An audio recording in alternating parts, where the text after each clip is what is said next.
Now it's your turn. Okay. So Karen talked to me and said, can you talk about efficiency in ag and what it will do? And I guess the question I got to ask, does it save water? How many people here think high efficiency in agriculture saves water? Well, a few hands. We'll find the answer out here in a bit. This is your pilot speaking. We're sitting at 30,000 feet. This topic is multiple semesters worth of work. These can be careers. And I'll apologize right now. I'm not a graphic designer. I'm an engineer. So some of these things are pretty crude. So agriculture in the South Platte Basin, last numbers I saw, 86% of the water in the basin is agricultural use. 5 of the top 10 counties are in the South Platte Basin. Greg showed the map. Well, the South Platte Basin and the Republican Basin are separate, hydraulically separated. They both meet up around Kansas City in the system. But as far as the round tables go, the Republican is in the South Platte Basin. But we're talking about the South Platte. It's 5 of the 10. $3.5 billion of agricultural production out of those 5 counties. 854,000. Greg's number included the Republican Basin, which is about 550,000. Depending here. 80% of the population is in the South Platte Basin. Denver, Fort Collins, all the way to the state line. And I'll guarantee you, most of it's west of I-25. South Platte is always net water short. We always complain about it. But can increasing efficiency help solve the problem? Time and time again in my career, if we just increase the efficiency in agriculture, we'll have all this water that we can utilize. But the system is very complex. It's not this simple. And we'll get into this. So we talked about return flows. We talked about irrigation. So here we have, over here, water from the river system. It's getting into canals, ditches. It's metered out. It is metered. You don't get all the water you want. There's water rights for every producer. I get 2 CFS at this diversion grate. I get 5 at this one. I get 1, and I only get so many days. And there's also time periods when people get cut off, and we'll talk about it. But irrigation, we irrigate. Of course, this shows sprinklers, but there's water losses, and primarily historically, the South Platte was furrow irrigation, not mechanical sprinkler. Slowly it's getting converted, but a lot of that water was deep perked or did run off. Well, we sit on a wonderful little thing called an alluvial aquifer underneath the South Platte Basin. What is it, Greg? About 900 to 1 million acre feet of potential storage in that alluvial aquifer. And that alluvial aquifer feeds back to the river system. And we'll talk a little bit. And that return flow has developed that system. We didn't move into Colorado, everybody didn't move into Colorado and then start setting up irrigation all the way up and down the whole basin. It developed here. The return flows developed. It was developed here. Return flows developed from that, and it just went down the river, and there was different points. One of the most senior and one of the biggest drivers in the river is by Sterling. What is it, an 1862 right or an 1864 right? Sterling number 1? Yeah, I think it's an 1862 right. So they can they have one of the biggest priorities, earliest priorities. I mean, there's more up here by the Front Range that are earlier priorities, but they were mostly developed by mining, sold off into that. The Union Colony out of Greeley actually was the first really true agricultural one. And in fact, you talk about gold mining was in Colorado. Who made more money during that gold mining period? So people who grow produce and sold to the gold miners. That's what I'm hearing. So the development of this system and the return flows. Furrow irrigation, it's not efficient on a farm. So we got to look at on-farm efficiency versus basin. There are, furrow irrigation has its place because small, irregular shaped fields, it's efficient for that system because it's cheap. Center pivots are efficient at getting the water into the right place at the right time if they're developed right, designed right, and managed right in the system. The primary reason why most producers are going to high efficiency pivots, it's not efficiency of the water, it's labor. Nebraska did a study years ago. If I'm all furrow irrigated, I can manage about 800 acres. If I go to pivots, I can manage between 1,500 to 2,000 acres for one person. So it's labor. And price, I mean, furrow's already there. It's a low-cost system. To buy a new center pivot today, it's over $100,000 per pivot. And then you got to develop the pumping system and all that to do that. Settling basins on top of that. So it's pricey. Water conservation, irrigation efficiency. The biggest thing is actual consumptive water use that we got to look at within these systems. How much water is being diverted, how much is being consumed, and how much is getting back to the river. And how does efficiency impact stream flows? Because we love to see our stream. The pioneers said the Platte River and the South Platte were a raging flood in the spring, and you could walk across it and not even get your ankles wet in the summer. Can you do that today? No. Why is that? Return flows. Like I said, I'm not an artist. This is simplistic, but it's easy numbers, and these numbers are not actual numbers. They're just representative to show what happens. So we start off in this one section. We have 20 CFS, cubic feet per second. That's the way water's measured in the system. This guy diverts off 5. Well, now we have 15. Next guy diverts off 5. We have 10. We divert off another 5. Down the system is 5. And say, this is the state line. Here's Nebraska. And we have compact with Nebraska to meet water obligations. With that. Okay, now we go to a lower flow situation, like late summer. We have 10 CFS going in the system. We divert 5 off. Well, now we have 5. He diverts 5 off. Oops, it's dry. And now we have this guy going like, I don't have any water, but I'm the senior water rights guy. I'm calling up river. You're shutting off, you're shutting off, you're shutting off until I get my water. Now, this is assuming there's no such thing as return flows. How do return flows work? Well, now I got that 10 CFS.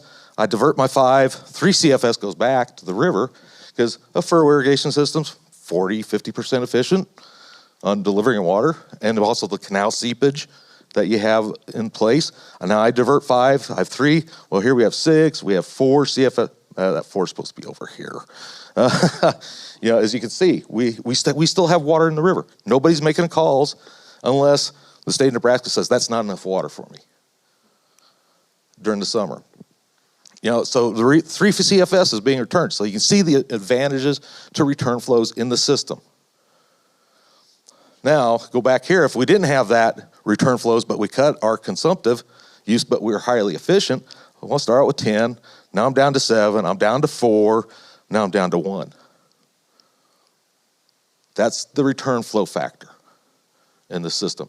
And return flows are very tough to predict and measure. There are some models out there that we utilize to estimate return flows, because when people are pumping out of the groundwater, in 2002, Empire Lodge lawsuit set off a firestorm, Greg, right?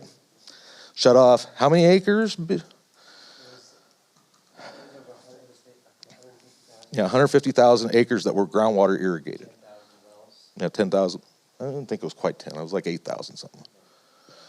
So it set off this firework because they did not have the water rights to return back to the river to support their water use, because they were using water in the alluvial aquifer and they couldn't replace it in time and amount. That's the key to water rights, time and amount. 3 minutes, right?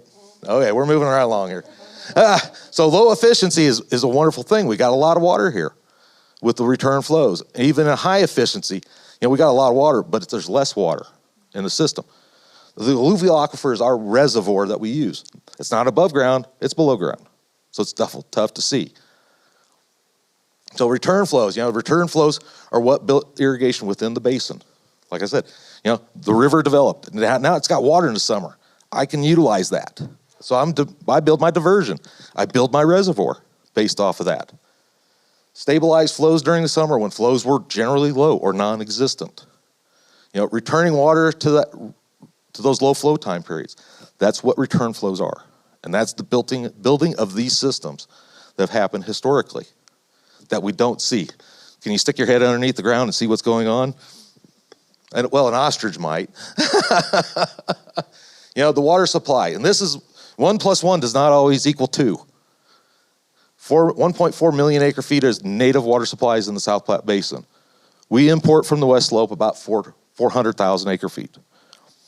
The 400,000 acre feet can be used to net extinction Cities like Fort Collins, if they have it, Denver, all that, they keep track to the nearest drop of what their transbasin diversions are, and then they can keep reusing that. And there's been systems built in the South Platte to reuse that. Prairie Waters is one. So annual diversions up and down the South Platte, 4 million acre feet per year, out of 1.4 million acre feet. That shows you the value of the return flows. Now, if we start going higher efficiencies, we dry up the river, we have to have storage somewhere along the line to replace that. And how easy is it to get a reservoir built in Colorado? Yeah, I mean, Eric Wilkinson started out and he says, I should look at your career should be by how far you advance on developing water, building reservoirs. First the permitting process, and the next is the building and all that. And he goes, it's 20 years for this, 20 years for that. I don't know what it takes to build a reservoir, but I can tell you all the clay that runs along the front, all you got to do is dig a ditch. I've lived out here for quite a while, and anytime there's a low spot in the farm field, the water sits there for weeks. But you can't divert that. That goes back to return flow. Well, every time you build something, you divert water. Yeah, but it changes the hydrology of the system on that.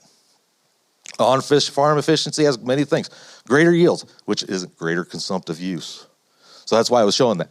On the furrow, we're diverting 5, we're returning 3, so we're using 2. But when we go to high efficiency, now I'm 3 CFS consumptive use. That's why we're seeing lower return flows. Reducing leaching of nutrients, good and bad. Nitrates, we don't want that. We want it in the soil where the plant can use it. But one of the problems is leaching of salts. We're in a semi-arid climate. We're seeing the impact of this in the lower South Platte. South Platte Salinity Task Force, we're on it. It's harder to leach salts with a high efficiency system. Labor savings, furrow, like I told you. Downfalls, reduced return flows into the system. Need for greater storage. It's expensive. Agriculture cannot pay for the storage rights today at the cost. It's expensive. Greater issues with salinity. As we change efficiency, the changes to the system happen. And we have to overcome that because we still have to meet those water rights downstream that are senior to anything that we have. And that's just storage. Oh, that was the end of that. That was a talk I gave. I thought I deleted that slide. So that's what the basin system efficiency looks like. It's not easy. It's a complex system. Awesome. Oh, we got Karen. Oh, Karen's got a question. Here you go. Oh, sorry. Can you clarify why higher efficiency systems can lead to more water consumptive use? Okay, several things. Because of the efficiency and you're still diverting X amount of water, it takes so long to get across a field with furrow irrigation. Might be 7 days, might be 10. You're now submerging it. You got waterlogged soils. Well, plants don't like waterlogged soils, so they have lower ET. Then you have longer time periods in between irrigations, so you got drier soils. So that's this up and down on water availability to the plant. Well, with a pivot, we're kind of waving along. I can start putting water on earlier with pivots, smaller amounts, meeting the consumptive needs of the plant, which results in higher water use. And yields of crops is highly correlated to water use, ET, like 95% confidence. ET is evapotranspiration. Yeah, ET, or crop water use. All right, Just gotta eat it. Yeah. We probably have time for one question. I'll be around later. Well, you have to stick here for the panel anyway, so. All right. I think we need to pull up the next slide. Thank you very much. Let's give Joel a round of applause. You want...